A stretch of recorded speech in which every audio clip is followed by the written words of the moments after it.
दोस्तों आपको बता दें कि अब एसआईआर जो कि बिहार में हुआ था, अब उसकी भनक दिल्ली में भी लग चुकी है। वहीं आपको बता दें कि आम आदमी पार्टी भी इसकी आवाज़ उठा रही है और उसको लेकर बड़ा खुलासा कर रही है। आप देख सकते हैं, जैसे कि आप ये वीडियो फुटेज देख रहे हैं, आम आदमी पार्टी के नेता संजय सिंह की है और ये आम आदमी पार्टी के द्वारा एक्स पर पोस्ट की गई है।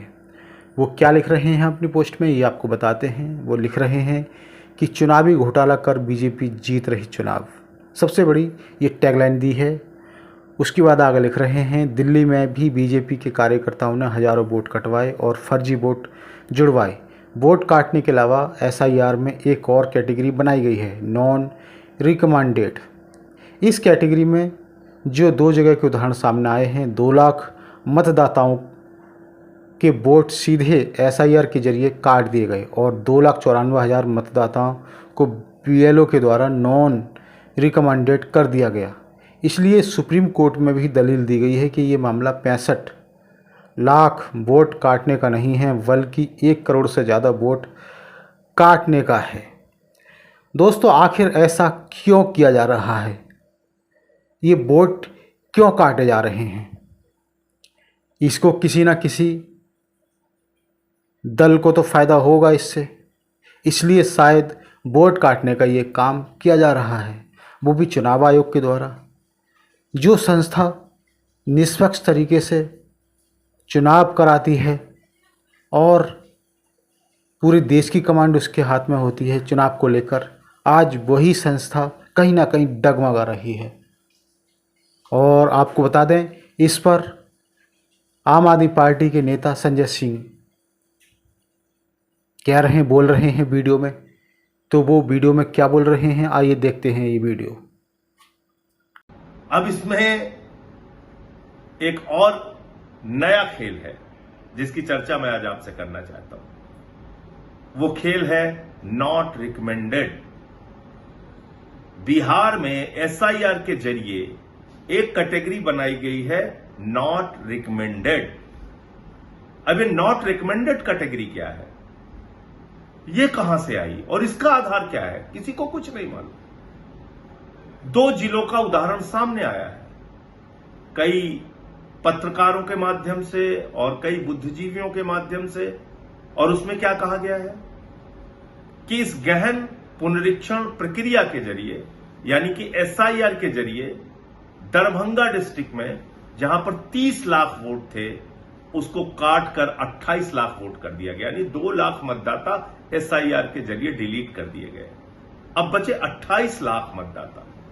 अब उन 28 लाख मतदाताओं में 2,94,000 मतदाताओं का नाम बीएलओ के द्वारा नॉट रिकमेंडेड कर दिया गया।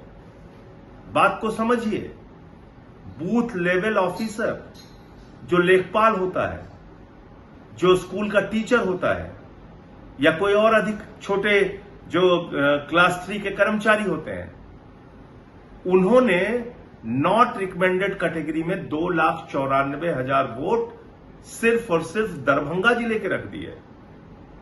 अब ये नॉट रिकमेंडेड किस आधार पे किया उन्होंने?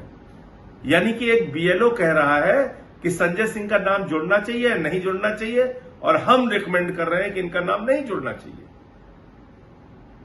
किसी विकास, किसी सुनील, किसी का नाम जुड़ना चाहिए या नहीं जुड़ना चाहिए, हम रिकमेंड कर रहे हैं कि ये नहीं जुड़ना चाहिए। ये कौन कह रहा है? बीएलओ कह रहा है। और ऐसे कितने मतदाता है एक जिले में? 2,94,000। दूसरा मामला आया है कैमूर जिले का। कैमूर जिले में भी 1,40,000 के करीब मतदाता ऐसे हैं जिनको बीएलओ के द्वारा नॉन रिकमेंडेड कैटेगरी में डाला गया है। अब बात को समझिए, अगर ये काम पूरे बिहार में हो गया तो ये 65 लाख वोटों का मामला ठीक होने के बावजूद लाखों वोट बीएलओ के नॉट रिकमेंडेड कैटेगरी के अंदर कट जाएंगे। इसीलिए कई बार सुप्रीम कोर्ट में दलील दी गई कि यह मामला सिर्फ 65 लाख का नहीं है, जब अंतिम सूची आएगी उस समय 1 करोड़ से ज्यादा वोट काट दिए जाएंगे। और ये इसी आधार पर कहा जा रहा है। एक जिले में 10%, 12% वोट अगर नॉट रिकमेंडेड कैटेगरी के अंदर कट गए तो फिर तो बिहार के चुनाव का कोई मतलब नहीं बचता।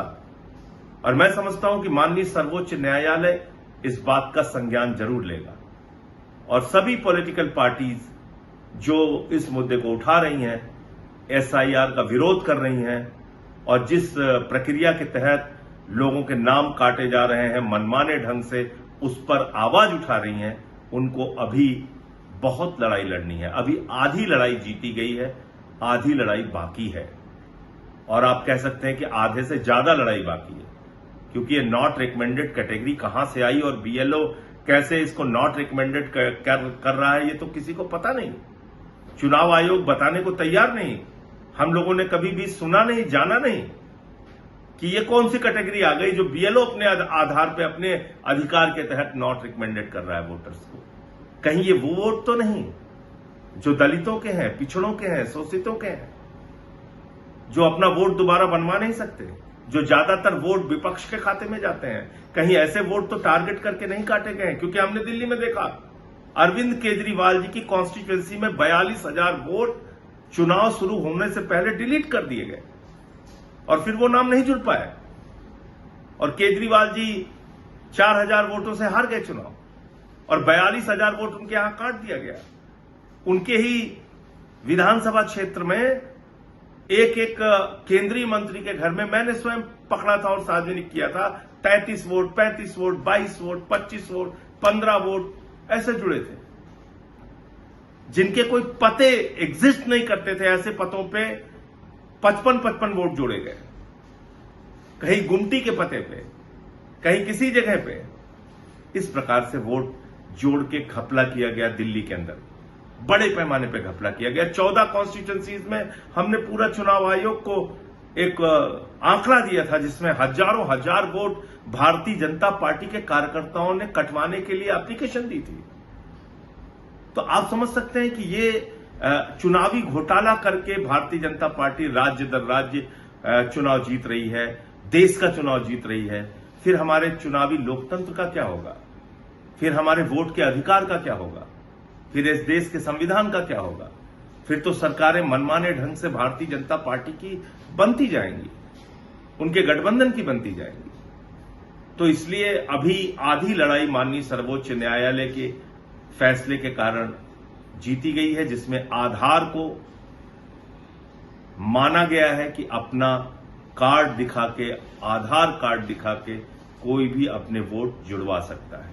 ये एक बड़ी जीत है और ये शायद ये फैसला देश के पैमाने पर भी काम देगा अगर ये एसआईआर की प्रक्रिया आगे बढ़ती है तो, क्योंकि आधार मानने से चुनाव आयोग इनकार कर रहा था। ये बड़ी अजीब बात है कि वही आधार कार्ड को आधार मानकर झारखंड में लोगों के नाम जोड़े गए मतदाता सूची में, लेकिन बिहार में कह रहे हैं हम आधार कार्ड नहीं मानेंगे क्योंकि उनको घपला करना है, वोट की चोरी करनी है, चुनाव बीजेपी को जितवाना है। तो इसलिए ये अभी आधी लड़ाई जीती गई है, आधी लड़ाई अभी और बाकी है। वोट चोरों को छोड़ना नहीं है, वोट चोरों के खिलाफ आवाज बुलंदी के साथ उठाते रहना है। जय हिंद, इंकलाब जिंदाबाद।